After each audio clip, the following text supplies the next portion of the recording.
Well, hello everyone, and welcome to Black Women Speak. I am Giselle Shapiro, founder and CEO of Black Women Speak, the movement, the network, the upcoming book, and yes, we are focusing on the Black Women Speak book series. I'm also the senior producer of Black Women Speak Network, and I am so honored today to be interviewing Dr. Ruth Pauline Plummer. She's a sister with a servant's heart of gold. She is the founder and CEO of Covenant Daughters International and an award-winning gospel recording artist. And one of our co-authors in Black Women Speak. It's time we tell our stories. How are you today, Dr. Pauline? Wow. Well, first of all, thank you so much for that kind. And I didn't pay her, you guys, to say that. Your kind words. And first of all, I just want to say to you, it's just an honor to be with you today, and for all of the work that you're doing to help to magnify our voices in this time, and especially in this critical time that we're living in. Thank you for having me, and it's good to be here with you. And I'm doing great. I'm doing great, actually. My husband and I just relocated to Israel. Mm-hmm. We are here getting acclimated and just loving every minute of it. Wonderful, wonderful. You know, Dr. Pauline, can you share a little bit about your amazing background with our audience? Well, sure. I grew up, I was born and raised in northern part of Louisiana. I grew up in a very small town in northern Louisiana called Bastrop, Louisiana, which is population very, very small. And I was born after the Jim Crow laws had passed. Mm-hmm. And so I was born and raised there, moved away and went to the big city. And then, my journey has been that of my industry is the beauty industry, and also in ministry for the last 25 years, as well as a community organizer, and founded Covenant Daughters International Ministries, which is a global women's ministry where we help to position women in their roles that they play, and to equip them and to empower them with the tools that are necessary for them to be victorious and successful in whatever role in life that they play. That's wonderful, and I enjoy looking at all of the amazing work that you've done, and you share it on Facebook, and I'm just super proud to know you, and I just know that you're making an enormous difference in the lives of so many women. You're a women's empowerment coach, so you actually helped me at one part of, with one part of my journey, and I really thank you so much from the bottom of my heart, Dr. Pauline, for all that you do and continue to do. Your chapter in the book is entitled, "I Am Not My Color." How did you come up with that title, and can you share a little bit about your story? Yes, that title comes from my actual experience in journeying through my professional as well as ministerial career. And as an African-American woman, sometimes we are refined, we are restricted, we are limited because in our minds, we think that it's our color. And one of the things that going through life and being able to accomplish some of the things that I've accomplished, I had to understand and come to reason with myself that I am not my color, but it's my character that will determine how far or how successful I can be. So that's, just from experiences, coming, as you are, coming along your journey, there are people who will limit you by your color.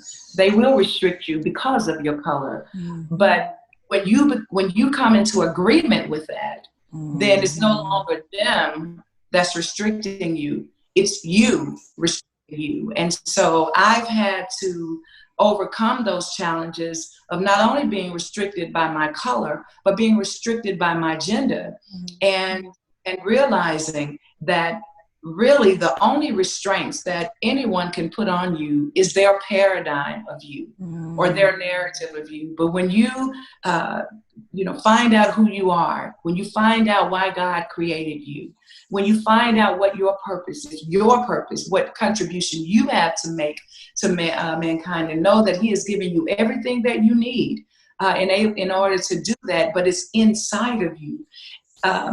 When you come to grips with understanding who you are, and it's not your gender, and it's not your color, you'll be able to embrace what it is that He has for you, and to allow Him to help cultivate those skill sets, cultivate those talents and those gifts, and bring them out to be that beautiful gift that you are to humanity. That's beautiful. Thank you so much. And I'm sure the women who are listening to you right now can't wait to read your story, because it is truly beautiful, and it can help any woman that's looking or searching to try to find her sense of purpose and reason for being. And you've done that, and you're so influential and powerful in conveying that. So I really highly respect you so much. And tell me, what compelled you to be in this historical book?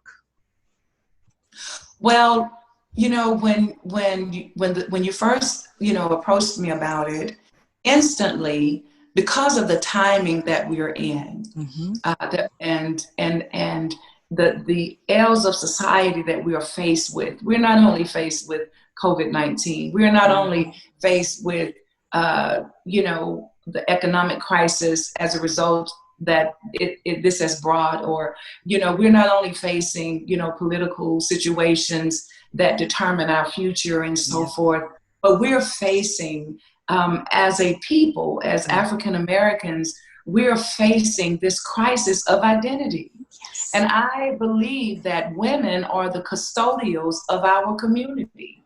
Therefore, what we say matter. So when you approached me about the book, about being a part of it, instantly I knew that this was something I needed to be a part of, because it is time for us to speak.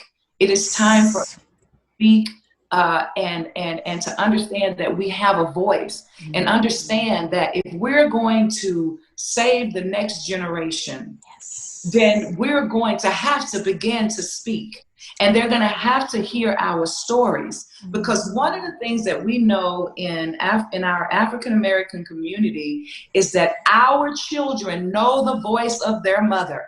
I don't care where they are, they know the voice of their mothers. They can be in the drug houses, they can be on the street, they can be in bad places. Come on, but when they hear the voice of mom, come on, mama's voice will cause them to at least take a second look or to listen.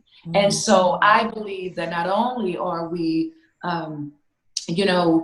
have to speak, but we have to speak to this generation and to let them know that we have been where they've been. Of course, we don't have the same challenges that they have, right? Because I know when I was growing up, I experienced racism and firsthand. Our children are experiencing it in a different way, and they have to learn how to deal with it.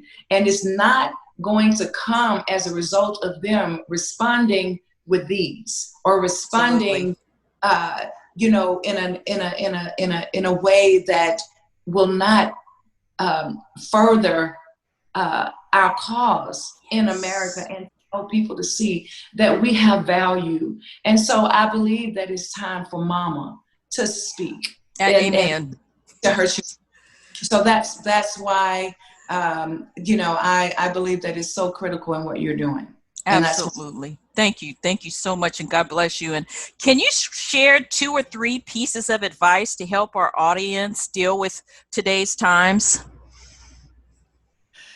Yes. Well, for me, I can only speak from my experiences and what has happened during this time. And during this time, my relationship with God has been so important to me. To know that his plans are not to hurt me or to harm me, but to give me hope and an expected end. And to know that what he started in me, he's going to finish. So no matter what is happening around me, he's not finished with me yet. My work is, so therefore I'm not done. And to know that he's with me, that's number one. Number two is to understand the time in which we're living in. Understand the culture. Understand this world, the world from a global perspective, and not just from my little narrative or my little perspective, but to understand globally what is going on in every area, in every aspect, whether it's financially, whether it's politically, spiritually, relationally. You gotta know what's going on. So you have the knowledge and information that you need in order for you to survive in this hour. Because one of the things is that you cannot win with the old battles that you've used. Absolutely. With the old battles that you've used, you got to get the weapons of today. And so that's going to come with you applying yourself and then, preparing yourself. And then thirdly, I would say that has helped me is to not become focused on myself or my own needs, but look outward and see how you can be a blessing to someone else. That in this time that you might not feel that you have strength, but if you look at someone else outside of yourself and to see how you can contribute to making this time that we are all living in better for someone else, easier for someone else, then that will first of all help you stimulate your heart rate. Come on. Yes.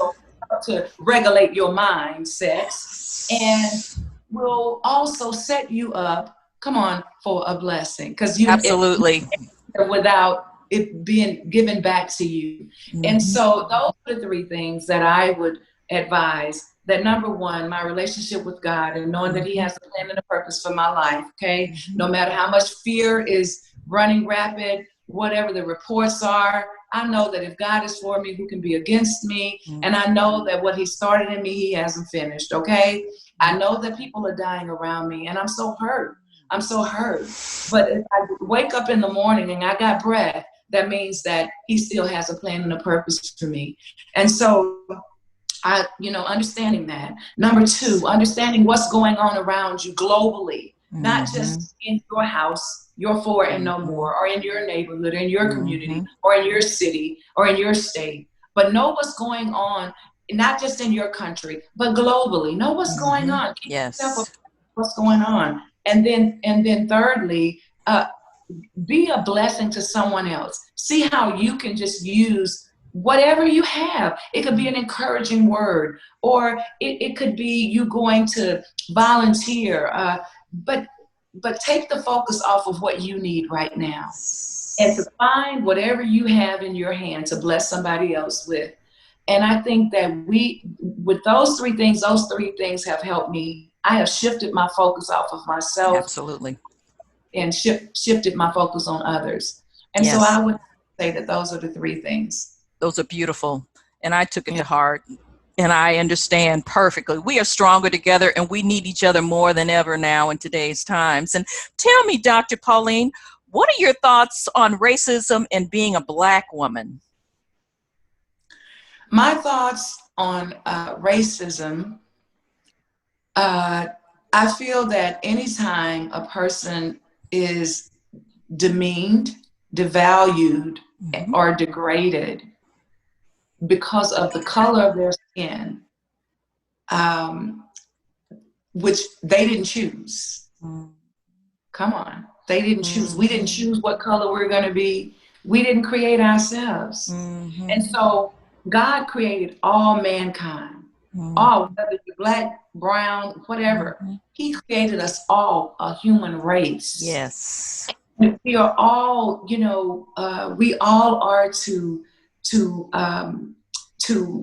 embrace each other's differences and to look at what are the similarities as well. What do we have in common? Racism, as I've experienced it, as I said, first on, I've always been the first African-American young woman in a lot of different arenas, in media, in Christian television, in the beauty industry. I've always kind of been that first. But my childhood, kind of dealing with the racism or the race card issue prepared me for what I had to deal with.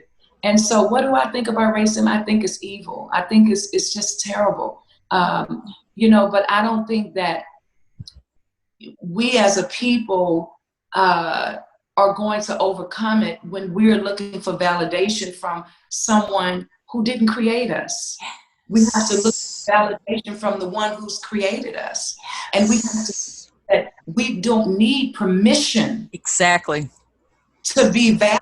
Right. We don't need permission to be equal. Right. We have to see ourselves equal and to help others understand why it's important for them to realize that we are equal. Absolutely. So that's how I feel about racism. I think it's terrible. But that's why I am really on a journey to help, especially, our people, African American, our youth, especially, that you have identity, you have value, and you have worth, and you are not in slavery anymore. You are not in slavery anymore. Physically, you're not. I know that we say, well, we are still, in slavery. We're only in the slavery that we allow our minds. That's right. But physically, we've been set free. God has set us free. And when we realize that what God has started in us, He's the one that He is continuing to deliver us, but He has to deliver our mindset. So racism, is just a tool that causes us to be stagnated. Yes. We can't give an account for what someone else does, but we have to be careful that we do not become what we hate. Yes, that's a good point. Okay, so my job is to help, especially my people, find who they are, find your beauty, find your purpose, because that's what I did. When I looked around me and I couldn't see anything that that represented my hopes and my dreams. I had to look in and I had to pull it out, and I had to take the courage and the strength that God had given me, and to be able to stand boldly in what I believed. Absolutely. And when you are free to be yourself, you free others themselves. Yes, I wholeheartedly agree. So absolutely. When you to be yourself, then you don't ask people to give you permission. Exactly. To be who you are. So that's how I see racism. I agree. I wholeheartedly agree. Free your mind. Trust in God. You were created by God. You walk in God's power, and have a giving heart, because we all need each other. We are stronger together. We need each other. Yes. Okay. And I thank you so much, Dr. Pauline. And before we part, do you believe the world needs more Black women to share their stories, and why? Yes, I believe that now is a time when, especially as, I'm so concerned about our families and women, Black women especially, have a higher rate of being single parents. Yes. In today's society. And so therefore, I believe that her voice is heard, because her voice reveals who she is. It reveals her wisdom and her thoughts. And I believe that we need to be more represented, not in a negative way, but that we are smart, we're intelligent, we're educated, we are mothers, and we embrace it. We are wives. We embrace every role that life has to offer. And I believe that especially our people, especially our young girls, need to see us, need to hear us, need to feel us, and need to know us. And society needs to do the same thing. Yes. Because they have kind of put us in a box. And so I believe that it is important that we are represented on a global scale, and that our voices are heard, so that we can create we can control our own narrative.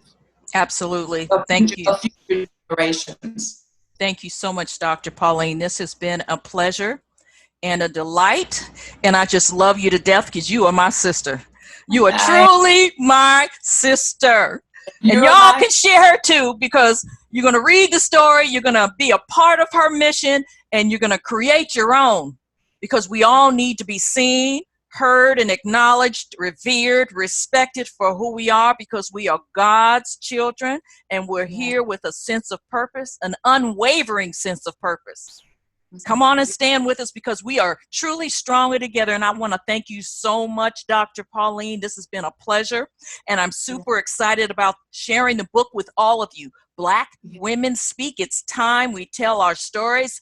Pick up your copy. Pick up a copy for a sister that you love at the website www.blackwomenspeakthebook.com. This is Giselle Shapiro, and I just want to tell you that I love you all, and blessings and goodbye, and we'll see you the next time on Black Women Speak. God bless.